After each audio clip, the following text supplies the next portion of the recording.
मतदारसंघाचे तरुण चमत्कार आणि एका गरीब घरातलं पोरगं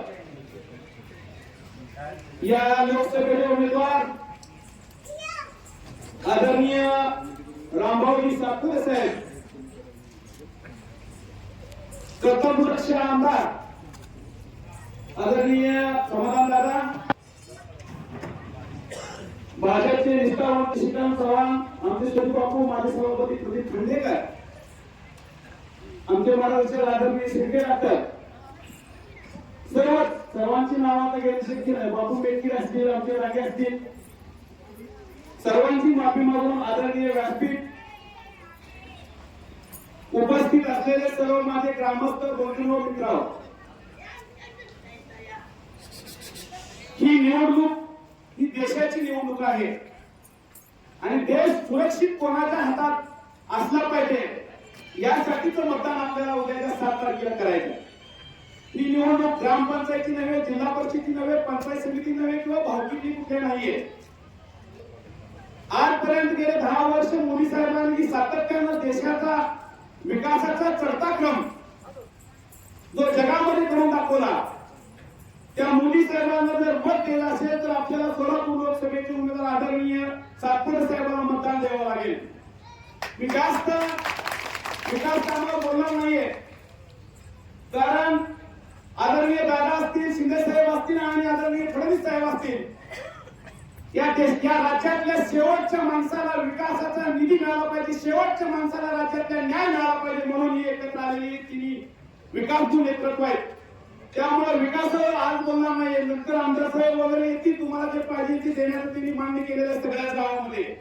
आज आपण पहिल्यांदा लोकसभेला या गावामधून पंढरपूर मंगळवेढा मतदारसंघामध्ये जर आपलं गाव नंबर 1 ला राहिलं तर निकाल झालेल्या सातपुते साहेबांना पहिल्यांदा भेटायला घेऊन ही जबाबदारी माझी असेल. बंधूंनो, तुमच्या या समोरच्या बसलेल्या ताकदीच्या जीवावर मी इथं बोलतोय.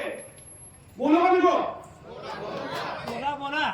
आतापर्यंत आपण घड्याला मतदान दिलेलं आहे, आता आपण मतदान कशाला ते ठरवलंय. त्यामुळं दादा कोण काय करते याच्याकडे आम्ही लक्ष देत नाहीये, कुणाचं काय चाललंय याच्याशी काय घेणं नाहीये.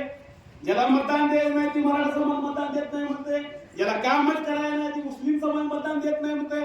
अजिबात असं होणार नाही. एका ऊस तुडीच्या पोराला, ऊस तुडीला जाणाऱ्या गावातल्या माणसांना विसरणं म्हणजे योग्य वाटत नाही. तर आमच्या गावातली लोक सातपुते साहेब अनेक आतापर्यंत माझ्या माहितीचं 70% गाव जात होतं, थोडा विकास झाल्यामुळे आता अजून सुद्धा 25-30% गाव आमचं ऊस तुडीला जात आहे.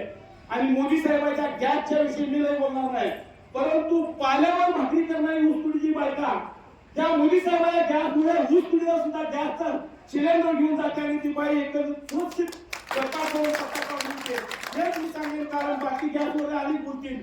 अनेक विकासाची कामं आदरणीय दादा असतील, फडणवीस साहेब असतील आणि आदरणीय शिंदे साहेब असतील यांच्या माध्यमातून एक ताकदवान आमदार आपल्या तालुक्याला मिळाल्यामुळे आदरणीय परिचयकार साहेबांची ताकद आहे, आदरणीय आमदार साहेब आहे.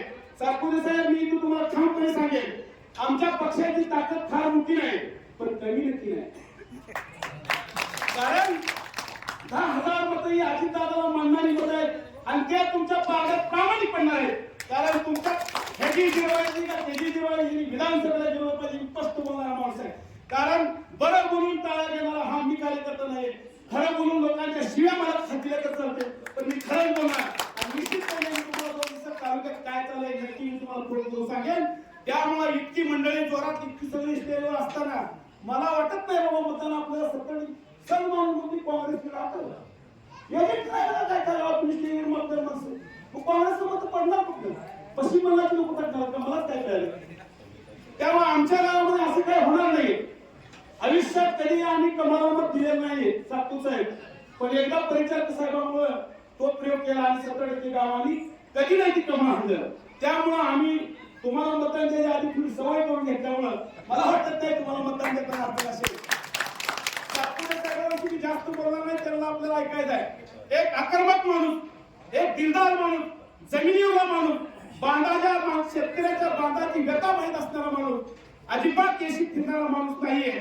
त्यामुळे आपण या गरीब माणसाला ताकद गरीब माणसाला दिली पाहिजे.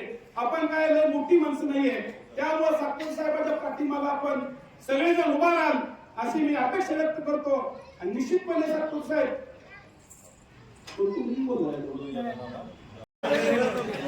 भाजपच्या दोन्ही गटांनी जर माझ्या गावामध्ये काम जोरात केलं तर कशासाठी पार पडतंय मला कळत आणि जरी पडलं ना आम्ही हिंमत माणसं नाहीये. त्यामुळे काय अडचण नाहीये. आपण एकदा अजितदादांनी निर्णय दिलेला आहे आणि मला वाटत नाही या गावातला कुठल्याला विकास खासदार काय असतो हे तुम्हाला दाखवण्याची दानत ह्या माणसात आहे. खासदार काय करू शकतो हे दाखवण्याची दानत त्या माणसामध्ये आहे. थोड्या दिवसामध्ये माझा संपर्क आलेला आहे. इतका आक्रमक माणूस अजितदादा तापणात स्वभावाने काम करतात तीच पद्धत मला या माणसाकडे बघितली आणि म्हणून मी अर्ध्या मिनिटामध्ये या माणसाला भारावून गेलो. आदरणीय आमदार साहेबांनी मला आदेश दिला आपल्याला घुंगडी माहिती घ्यायची आहे. कुणाचीही वाट न बघता आपल्याला उमेदवार विचारणार आहे आपल्याला विश्वासात घेणार आहे का न बघता आदेशच्या पद्धतीने आतापर्यंत आम्ही काम करत आलेलो आहे. आणि इथून सुद्धा हे गाव आमदार साहेबांनी जसं वरती घेतलं तसं खासदार पुण्याचं तर आम्हाला काही माहितच नाही. कारण भारताचे एवढे मोठे नेते इतके मोठे निष्क्रिय होते की ते म्हणतात आम्ही आज विकास करू. अहो साहेब तुम्ही कॅबिनेट मंत्री होता मुख्यमंत्री होता राज्यपाल असताना तुम्ही आमच्या गावाला राज्यपालाच्या पोट्यातून पाणी देऊ शकता असता. आणि अजून पण मला दुःख आहे एवढं मोठं काम मी साक्षीदार आहे. तुम्हाला मी मसुलाची शपथ घेऊन सांगतो पाणी आलेलंच आहे आणि अजून पण पाण्याला राजकारण होतोय.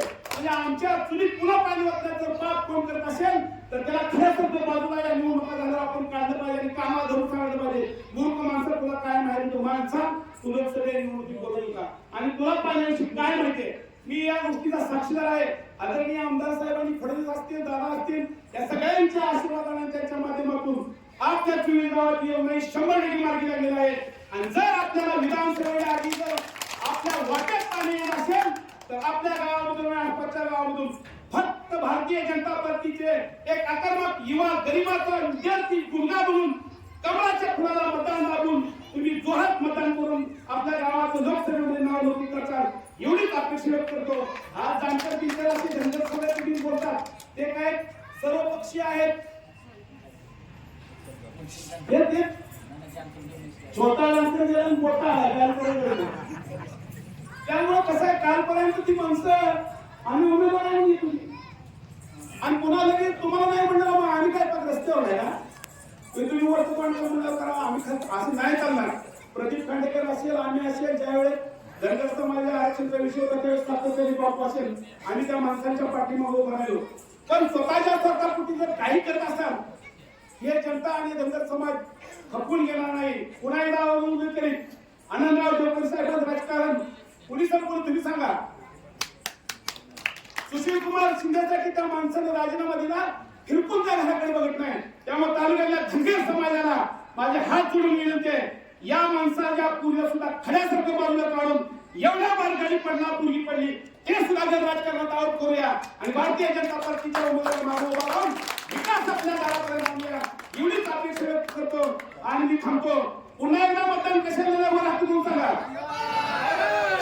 भारतीय जनता पार्टीचा आदरणीय फडणवीस साहेबांचा आदरणीय अजितदादा साहेबांचा क्षमा असावी. आदरणीय कोण तुम्ही